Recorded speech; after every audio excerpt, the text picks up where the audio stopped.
Assalamualaikum warahmatullahi wabarakatuh. Hai para pencinta catur dan para catur mania, selamat datang kembali di Legenda Catur Dunia. Seperti yang saya sebut tadi pagi, saya akan mencoba mengulas satu partai yang terjadi dari turnamen Belgrade JM 2022. Yang kemarin satu game sudah kita ulas kawan, dari babak ketiga. Kali ini dari babak kelima yang terjadi tadi malam. Permainan ini sangat brutal kawan. Dan berikut inilah kawan peserta-peserta atau posisi klasemen sampai babak kelima tadi malam. Di situ ada Sanan Sugirov dari Rusia menempati posisi puncak. Kedua ada Nihal Sarin dan seterusnya kawan.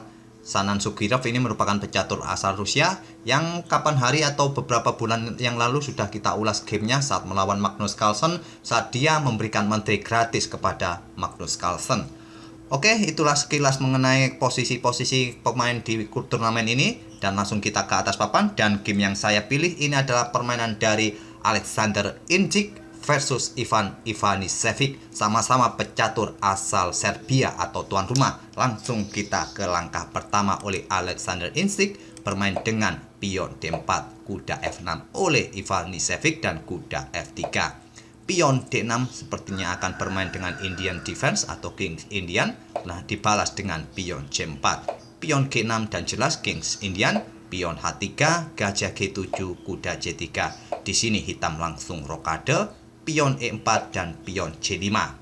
Ada juga yang bermain dengan pion E5 ini kawan. Dan bila dilanjutkan seperti ini, sepertinya putih akan memenangkan satu pion dengan langkah seperti ini. Langkah pertukaran menteri terlebih dahulu dan putih melanjutkan pukul pion ini. Hitam juga bisa melanjutkan pukul pion ini kawan. Sekaligus menawarkan pertukaran perwira di sini dan hitung-hitungannya pun masih cukup seimbang jumlah pion ataupun jumlah perwira dengan variasi seperti ini. Tapi di sini Ivanisevic memilih dengan pion C5, pion D5, pion E6 kembali membuat tantangan, ditolak, melanjutkan pengembangan putih dengan gajah D3, kuda B berkembang ke D7, selanjutnya adalah gajah gelap sekarang juga berkembang ke peta E3, kuda ke H5, mungkin membuka diagonal peta gelap untuk mendukung kudanya lompat ke peta E5 nanti, atau persiapan mendukung pion F-nya. Di sini disergap dengan pion G4. Sepertinya langkah ini juga tidak disukai oleh engine kawan. Engine tadi menyarankan putih langsung bertukar pion seperti ini. Walaupun lajur F terbuka dan seperti yang kalian lihat, di sini masih tetap oke-oke saja bagi putih kawan, dan putih bisa melanjutkan dengan gajah E2.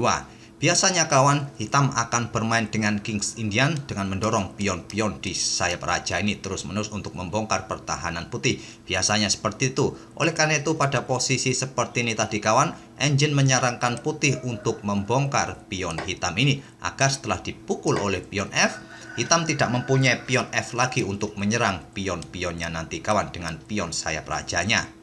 Tapi di sini putih lebih memilih mengusir kuda terlebih dahulu, kuda kembali, dan tidak mempunyai kesempatan mendorong pion F-nya atau menempatkan kuda di peta pusat. Dibalas sekarang kuda manuver ke D2. Dua kali berturut-turut melakukan langkah yang kurang akurat kawan sehingga kehilangan momentum. Setelah tadi pion G4, sekarang kuda D2. Dibalas Ivanisevic dengan langkah pertukaran pion E pukul pion D5. Dipukul balik menggunakan pion C agar lajur pusat tetap tertutup, tidak memukul menggunakan pion E. Beteng E8, gajah mundur ke E2, dan di sini pion B5 mencoba mengakselerasi permainan lewat sayap menteri. Mungkin persiapan mengeluarkan gajah di sini kawan, walaupun terlihat sekarang hitam mengorbankan pionnya ini dan langsung diterima pengorbanan, dipukul menggunakan gajah. Beteng B8, di sini beteng B1. Selain menghindari diagonal gelap yang mungkin saja nanti pion ini bisa didorong maju agar tidak terkena serangan dari gajah gelap hitam ini kawan, di sini juga untuk mempersiapkan untuk membackup pion B2-nya. Ketika gajah ini ditarik mundur kembali saat ada ancaman dari pion, maka pionnya ini akan aman dari ancaman beteng hitam. Di sini pion H5 dan gajah E2. Pada posisi ini tadi kawan, engine juga menyarankan hitam melakukan pengorbanan pertukaran perwira untuk merusak struktur atau posisi dominasi pion putih di peta pusat.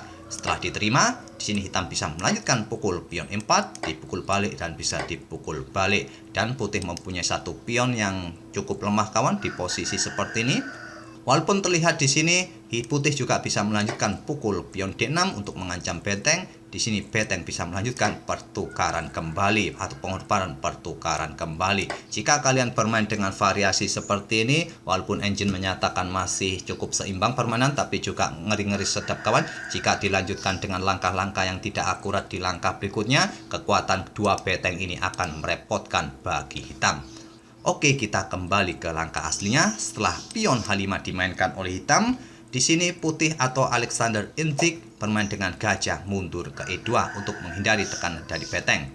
Di sini pion H pukul pion G4 dipukul balik oleh pion. Selanjutnya kuda E5 menempati pos atau petak pusat yang cukup bagus, memberikan 3 kali tekanan bagi pion G4 ini.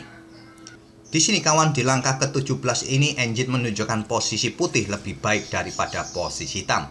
Padahal posisi Raja Putih masih berada di pusat kawan, dan kemungkinannya kayaknya kalau rokade pendek ini akan menjadikan kesulitan bagi putih karena posisi pion-pionnya ini sudah satu lajur tidak ada dan satu lagi sudah didorong maju.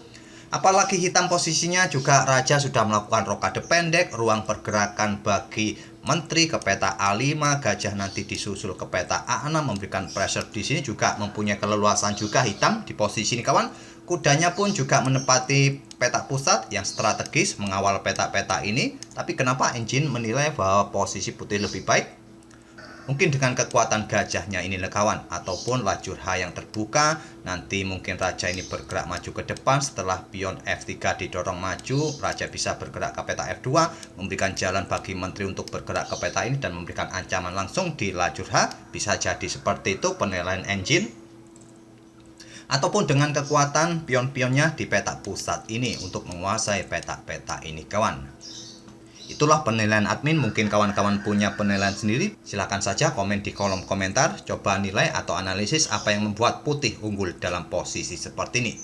Oke, kita lanjut ke langkah berikutnya. Di sini giliran putih melangkah melanjutkan dengan pion F3, memperkuat bangunan pionnya kawan. Dan coba lihat di posisi ini seperti yang kalian lihat, putih mempunyai 2 pulau pion yang terpisah. Di sayap menteri ada 2 pion dan peta pusat ada 4 pion, sedangkan hitam mempunyai 3 pulau pion seperti ini kawan. Coba saya kasih warna lain saja, warna merah, biar agak berbeda dengan warna pion-pion putih. Di sini hitam mempunyai 3 pion. Mungkin inilah salah satu dari penilaian engine menunjukkan putih posisinya lebih baik di posisi seperti ini. Beteng B4 lanjut hitam atau Ivanisevic dibalas langkah raja F2, memberikan jalan bagi menterinya bergerak ke peta ini, memberikan ancaman di sini nanti kawan, atau juga memperkuat pionnya dengan dukungan raja, gajah ataupun kuda. Selanjutnya beteng D4 oleh Ivanisevic melakukan pengorbanan pertukaran atau pengorbanan beteng jika gajah berani pukul beteng. Di sini putih tidak berani pukul beteng kawan, dia melangkah raja ke G2. Kenapa gajah tidak berani pukul beteng kawan? Nanti posisinya akan berbalik. Langkah ini adalah langkah blunder. Ini akan memberikan kesempatan bagi pion hitam ini untuk menekan kuda dan seterusnya menekan gajah nanti. Dan jika dilanjut seperti ini, apakah kuda lompat ke peta ini atau ke peta ini? Coba ke peta B5. Selanjutnya adalah pion D3 menekan gajah. Gajah mundur. Selanjutnya kuda akan mengorbankan diri. Jika diterima, selanjutnya adalah kuda akan melanjutkan pukul pion G4 skak. Raja bergerak ke G2 akan mendapatkan skak garbuan. Jadi raja bergerak ke E1, selanjutnya menteri F6 memberikan ancaman skak mat. Jika ditutup dengan kuda di peta F3 ataupun menawarkan pertukaran menteri di peta F3 agar menteri hitam tidak bisa menuju peta F2, juga memberikan ruang bagi rajanya. Di sini beteng akan pukul pion E4. Jika diambil menggunakan kuda, menterinya akan tewas. Jika diambil oleh menteri hitam akan bisa bergerak ke F2 skak. Setelah raja ini bergeser, di sini kuda akan melakukan skak, dan di sini raja bergeser ke sini lagi, dibalas langkah menteri ke E1 skak mat. Jadi langkah terbaik adalah pukul kuda ini menggunakan menteri kawan, dan putih sudah tidak akan mempunyai menteri lagi. Itulah ancaman yang bisa didapat oleh putih jika saat beteng ini digeser ke peta D4, gajah berani pukul beteng ini. Putih tadi tidak berani pukul beteng ini, dia melangkahkan raja ke G2, dibalas hitam gajah B7, selanjutnya menteri G1, memberikan dukungan bagi gajah untuk pukul beteng ini. Setelah dipukul, nanti pionnya masih bisa dipukul balik. Jadi tak ada ancaman nanti bagi kuda saat beteng ini dipukul. Di sini hitam kawan melakukan pengorbanan yang cukup berani, pukul pion D5. Engine menyarankan kuda inilah yang pukul pion G4 jika melakukan pengorbanan, tapi saya tidak akan melanjutkan variasi ini kawan, karena posisi putih juga di beberapa langkah berikutnya masih tetap unggul. Pengorbanan hitam jadi tidak ada artinya. Kuda F pukul pion D5, lanjut Ivanisevic dipukul menggunakan pion. Sekarang melanjutkan pengorbanan kudanya lagi, pukul pion G4. Apa-apaan hitam mainnya kawan. Di sini simpel dipukul oleh pion F dan menteri D7, meninggalkan betengnya untuk dipukul oleh gajah. 3 kali melakukan pengorbanan, 4 kali tadi beteng berkorban kepada D4, kuda pukul pion ini, kuda satunya pukul pion ini, sudah 4 kali, dan kali ini diterima pengorbanan beteng, gajah pukul beteng, dipukul balik oleh pion C. Selanjutnya kuda menghindar, menutup akses atau memblokade akses beteng untuk naik. Di sini gajah pukul pion D5, di sini gajah F3 memperkuat posisi kuda. Dan sekali lagi hitam melakukan pengorbanan pertukaran perwira, beteng pukul E4, simpel dipukul oleh gajah, menteri pukul pion G4. Di sini raja bergeser dan selanjutnya menantang pertukaran menteri. Di sini hitam melanjutkan gajah bergerak ke C4, melakukan pengorbanan lagi, simpel disikat oleh kuda. Selanjutnya menteri pukul gajah dan juga mengincar beteng B1. Simpel diantisipasi dengan kuda D2. Ini juga untuk mencegat posisi menteri hitam untuk melakukan skak di peta F3 atau menjaga betengnya. Selanjutnya adalah menteri D3 skak. Simpel raja bergeser ke E1. Selanjutnya gajah E5. Persiapan bergerak ke peta ini, tapi selepas menteri ke F1, di sini hitam atau Ivanisevic menyerah di langkah ke-32. Sebuah permainan yang cukup brutal, yang cukup sangar dari hitam, tapi sayangnya kalah. Tentu saja jika permainan tetap dilanjutkan seperti ini kawan, gajah ke peta G3 skak, simpel raja bergeser. Selepas raja bergeser sudah tidak ada kesempatan melakukan skak lagi.